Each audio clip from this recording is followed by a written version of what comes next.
Police का पदाधिकारी constable भी बता देगा कि ये दोनों लोग पावर के नशे में बिल्कुल डूबे हुए थे। मतलब इनके ऊपर में, इनके दिमाग में पावर का नशा इतना हाई था, पुलिस के मन में क्राइम को लेकर के जो संवेदनशीलता होती है वो दूर दूर तक कहीं नहीं थी, क्योंकि इन दोनों के ऊपर में साहेबगंज वाले बाबा का हाथ था।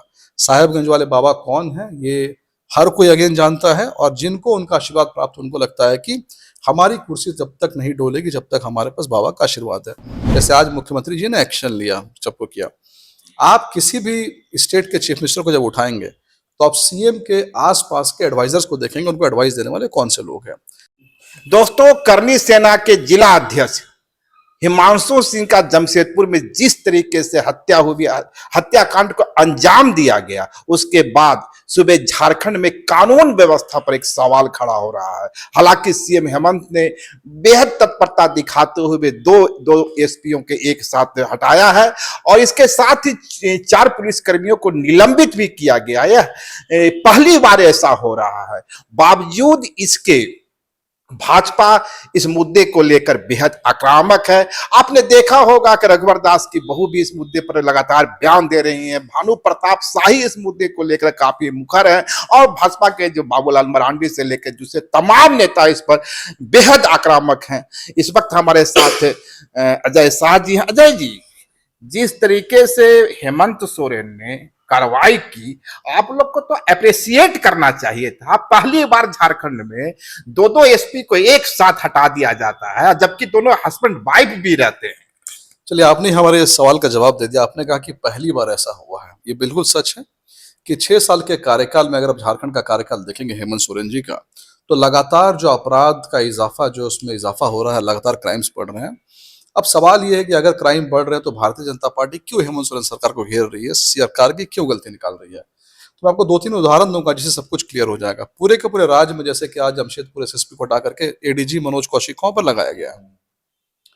पूरे राज्य में पुलिस व्यवस्था का जो बॉस होता है उसको कहते हैं डीजीपी। जब सुप्रीम कोर्ट ने एक समय में देखा कि पूरे तमाम हमारे देश में जहां पर भी ऐसी समस्याएं हो रही है, तो वहां देखा गया कि डीजीपी का मिसयूज हो रहा है, डीजीपी एक पॉलिटिकल टूल की तरह इस्तेमाल किया जा रहा है। बिल्कुल, इसको रोकने के लिए, ताकि डीजीपी फेयर तरीके से काम कर सके, बिना किसी डर भय के अपराधियों पर लगाम लगा सके, इसको लेकर के सुप्रीम कोर्ट ने प्रकाश सिंह केस में जजमेंट दी और एक प्रोसेस बताया कि इस प्रोसेस के तहत आपको डीजीपी को अपॉइंट करना है।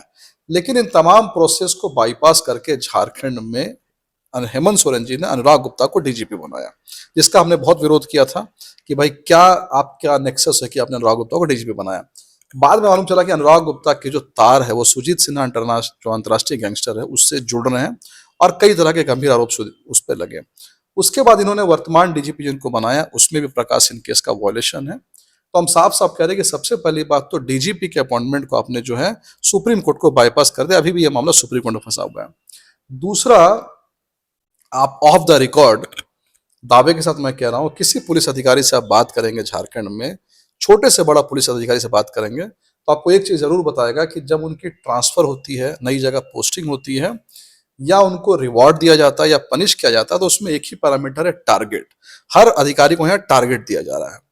आमतौर पर जब हम समझते हैं टारगेट का मतलब क्या होता है, रघुवर दास के सरकार में टारगेट दिया जाता था कि आप इतने मर्डर केस को सॉल्व करेंगे, इतने एफआईआर को वाइंड अप करेंगे, इतने किडनैपिंग के केसेस को सॉल्व करेंगे। लेकिन झारखंड में वर्तमान में जो टारगेट दिया जा रहा है वह टारगेट है, इतना हाईवा बालू उठाना पड़ेगा, इतना आयरन उठाना पड़ेगा, इतना कोयला उठाना पड़ेगा। यह टारगेट दिया जा रहा है। जब यह टारगेट दिया जा रहा है तो जितने पुलिस पदाधिकारी है वो इस बात को लेकर के आश्वस्त है कि जब तक हम यह टारगेट पूरा करेंगे तब तक हमें कोई भी आंच नहीं आने वाली है।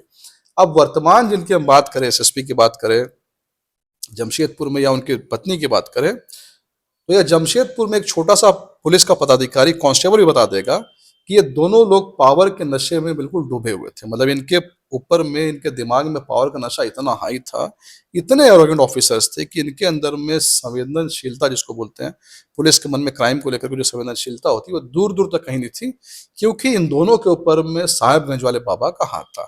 साहेबगंज वाले बाबा कौन है ये हर कोई अगेन जानता है, और जिनको उनका आशीर्वाद प्राप्त, उनको लगता है कि हमारी कुर्सी जब तक नहीं डोलेगी जब तक हमारे पास बाबा का आशीर्वाद है।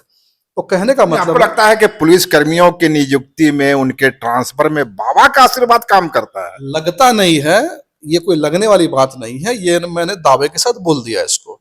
देखिए, मुख्यमंत्री जी के साथ में समस्या क्या है, मुख्यमंत्री जी के कार्यकाल को अगर आप देखेंगे, जैसे आज मुख्यमंत्री जी ने एक्शन लिया, सबको किया। आप किसी भी स्टेट के चीफ मिनिस्टर को जब उठाएंगे, तो आप सीएम के आसपास के एडवाइजर्स को देखेंगे, उनको एडवाइस देने वाले कौन से लोग हैं। आप महाराष्ट्र के सीएम को उठाइए, उन्होंने हाल फिलहाल में एक ऑक्सफोर्ड से, हार्वर्ड से पढ़ करके आया एक इकोनॉमिक्स, उसको अपना एडवाइजर रखा। ठीक उसी तरह से और भी सीएम को उठाइए, आप नीतीश कुमार का एग्जाम्पल लीजिए, तो अंजनी कुमार जैसे व्यक्ति को उन्होंने एक समय एडवाइजर रखा था। तो हर सीएम के पास में एक आपको एक अच्छा एडवाइजर का नाम आएगा, जो एक पॉलिसी मेकर होता है, थिंक टैंक होता है।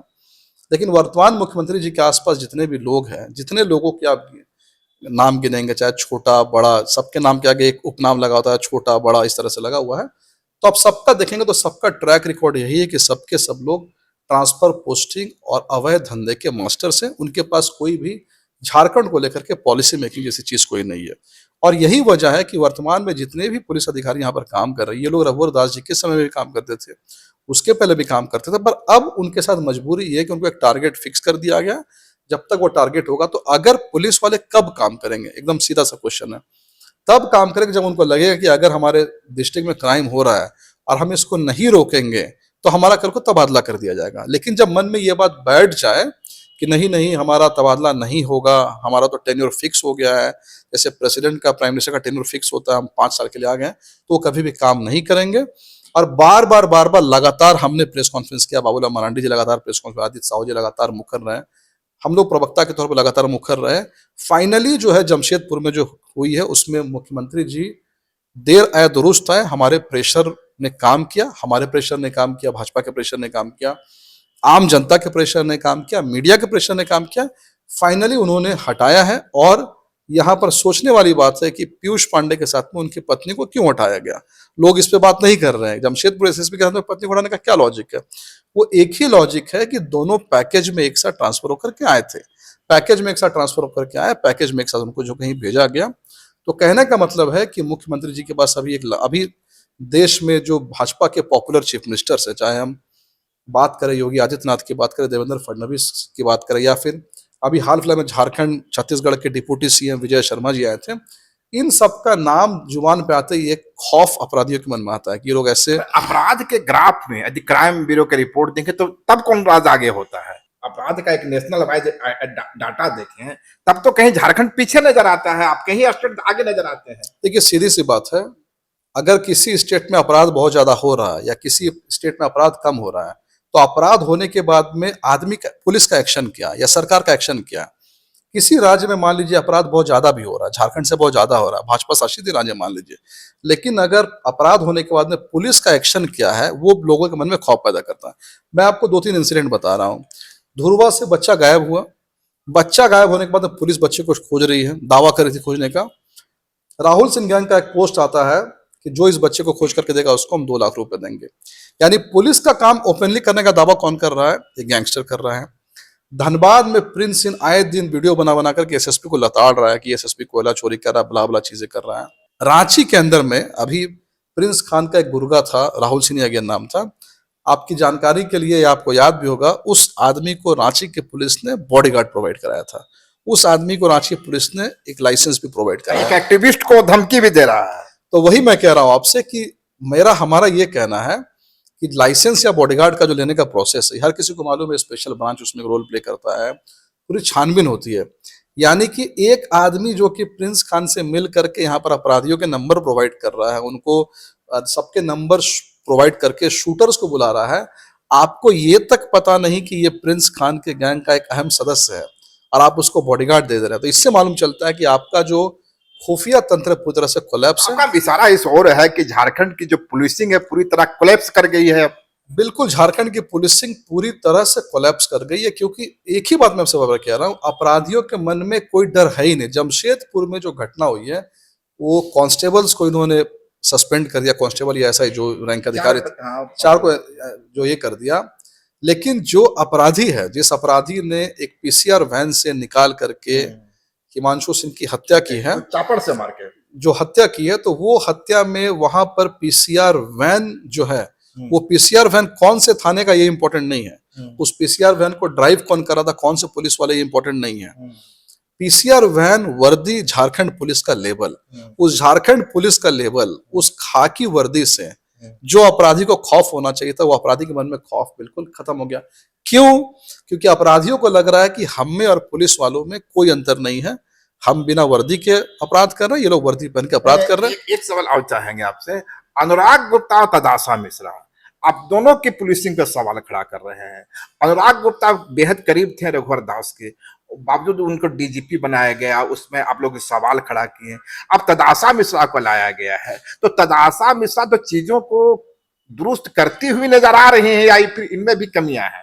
देखिए, मैंने आपसे क्या कहा, मैं बतौर डीजीपी किसी भी पर्टिकुलर आदमी का नाम लिए बगैर मैं उस इंस्टीट्यूशन को क्वेश्चन कर रहा हूँ। डीजीपी के पोजीशन में कोई भी बैठा हो, अनुराग गुप्ता बैठे, उसमें तदाशा मिश्रा बैठे, उसमें मनोज कौशिक बैठे, उसमें अनिल पाल्टा बैठे, कोई भी बैठे, मेरा ये कहना है कि अगर सुप्रीम कोर्ट ने गहन मतलब कि एक रिसर्च के बाद में, प्रकाश सिंह के पिटीशन के बाद में अगर कोई नियम बनाया है कि इस नियम के तहत डीजीपी का अपॉइंटमेंट होना चाहिए। कई भाजपा शासित राज्य हैं, वहां भी नहीं, मैं आपको याद दिला दूं, उत्तर प्रदेश में कुछ समय के लिए विलंब हुआ था, लेकिन उत्तर प्रदेश में भी सही तरीके से डाला गया, यूपीएससी को रखकर डाला गया, छत्तीसगढ़ में भी डाला गया, मध्य प्रदेश में कैलाश मकवाना को डीजीपी बनाया गया, वो भी यूपीएससी को ये करके बनाया। किसी भी राज्य में, बीजेपी शासित राज्य में फिलहाल अभी यूपीएससी को बाईपास करके नहीं बनाया गया है। तो कहने का यह मतलब है कि आप बार बार उस डीजीपी के इंस्टीट्यूशन को, जो आपने पॉलिटिसाइज कर दिया है, डीजीपी के इंस्टीट्यूशन को आपने एक पॉलिटिकल टूल किट बना दिया है, तो इससे यह मालूम चलता है कि आप डीजीपी का इस्तेमाल गलत कामों के लिए करना चाहते हैं। एक सवाल मेरा होगा, अमन साहू का यहाँ इनकाउंटर हुआ था, उस इनकाउंटर के वक्त मीडिया की ओर से सवाल खड़े किए गए थे इनकाउंटर पे। उस वक्त भाजपा के नेताओं ने उस इनकाउंटर को वैध बताया था। कई नेताओं ने, मैं भाजपा का ऑफिशियल बयान में, कई नेताओं ने ऐसा कहा था कि इसी तरह का होना चाहिए, और ऐसे जोगी मॉडल से तुलना की गई थी। सवाल यह है कि यदि वो फेक इनको, मैं नहीं जानता कि फेक इनको, पर ये सवाल आए थे तो ये वो भी गलत था। उस वक्त भाजपा उस मुद्दे पर उतनी आक्रामक नहीं हुई। इधर जब हत्या हो रही है हिमांशु सिंह की, तब बेहद आक्रामक नजर आ रही। ये अमन साहू की हत्या पर चुप्पी और प्रशांत सिंह की हत्या पर मुखर था, इसका मैसेज क्या है? देखिए, सीधी सी बात है, जिस समय अमन साहू का एनकाउंटर हुआ था, भाजपा नेता समेत हमने भी इस फैसले का स्वागत किया था कि एक गैंगस्टर था, गैंगस्टर का एनकाउंटर हुआ और अमन साहू का आतंक पूरे झारखंड में फैला हुआ था। लेकिन बाद में जब चीजें क्लियर हुई, जब अनुराग गुप्ता के गुत्थी सुलझने लगी, जब अनुराग गुप्ता को बेसिकली रिजाइन करवाया गया, जब अनुराग गुप्ता से जबरदस्ती रिजाइन कराया गया, तो हमने इसकी तह तक हम जब गए, मालूम चला कि क्यों आखिर इस व्यक्ति को रिजाइन कराया गया। उसके बाद में इस पे बाबूलाल मरांडी जी का एक प्रेस कॉन्फ्रेंस भी है, जिसमें यह बात भी सामने आई, कहीं ना कहीं से चर्चा का एक विषय बना कि अमन साहू के इनकाउंटर को भी अनुराग गुप्ता ने किसी एक गैंग से नेक्सस बना करके उसका इनकाउंटर किया। ये बात चर्चा में आई, यही सवाल तो उसमें और मीडिया में हमने आया था। और हमने इसकी जांच करने की स्वागत, हमने कहा कि इसकी जांच किया नहीं। मैं आपसे क्या कह रहा हूँ, अमन साहू के एनकाउंटर में किसी से साठगांठ करके एनकाउंटर किया गया, ये फैक्ट जब बाद में आया तो भाजपा ने इसका विरोध किया, भाजपा ने कहा इसकी जांच होनी चाहिए। लेकिन जिस समय तक ये फैक्ट सामने नहीं आया था, हमने इसका स्वागत किया। तो कहने का मतलब है कि जब इन्वेस्टिगेशन के फैक्ट्स चेंज होंगे तो जाहिर सी बात हम अपना ओपिनियन चेंज करेंगे। अगर आप आज किसी का इनकाउंटर हो जाए, आप हमें बता देंगे कि नहीं वो रेपिस्ट था, कुछ बहुत बड़ा क्रेडिट करना, तो हम उसका फिर स्वागत करेंगे। लेकिन आज मालूम चलेगा नहीं वो समाज सेवी का इनकाउंटर हो गया, तो हम उसका विरोध करेंगे। तो लास्ट सवाल होगा, चंपाई सोरेन उस इलाके के एक प्रखर चेहरा है, इस मुद्दे पे न तो उनका अभी तक कोई ट्वीट आया है, न कोई प्रतिक्रिया आई, यह क्या संदेश दे रहा है? देखिए, मैं भारतीय जनता पार्टी का प्रवक्ता हूं। हमारे नेता आदित्य साहू जी, प्रदेश अध्यक्ष जी, ने आज अनाउंस भी कर दिया कि 2 जुलाई को मशाल जुलूस निकलेगा, 3 जुलाई को जमशेदपुर बंद होगा। नेता प्रतिपक्ष श्री बाबूलाल मरांडी जी ने बोल दिया है कि इस तरह की घटना नहीं होनी चाहिए। मैंने बयान दिया, मेरे बयान पे झारखंड मुक्ति मोर्चा ने रिएक्ट भी किया है।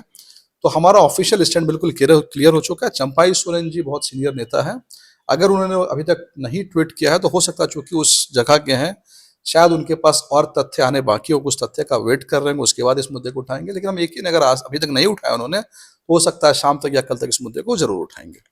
तो ये थे हमारे साथ अजय शाह जी। आपने देखा बेहद ही क्लियरिटी के साथ इन्होंने चीजों को रखा, और सबसे बड़ा सवाल झारखंड सरकार की पुलिसिंग का सवाल पुलिसिंग पर ही खड़ा हो रहा है, क्योंकि एक आम आदमी के सामने जब जीवन का संकट आता है, उसे लगता है उसकी जिंदगी खतरे में है, तो वह पुलिस के पास दौड़ता है, पुलिस के पास जाता है। और जब पुलिस की गाड़ी से खींच कर ही किसी की हत्या कर दी जाए, वो अपराधी ही क्यों नहीं हो, तो फिर पुलिसिंग पर तो सवाल उठेंगे ही और कानून व्यवस्था का सवाल सामने आएगा ही। हालांकि सीएम हेमंत ने एक बड़ी कोशिश जरूर की है।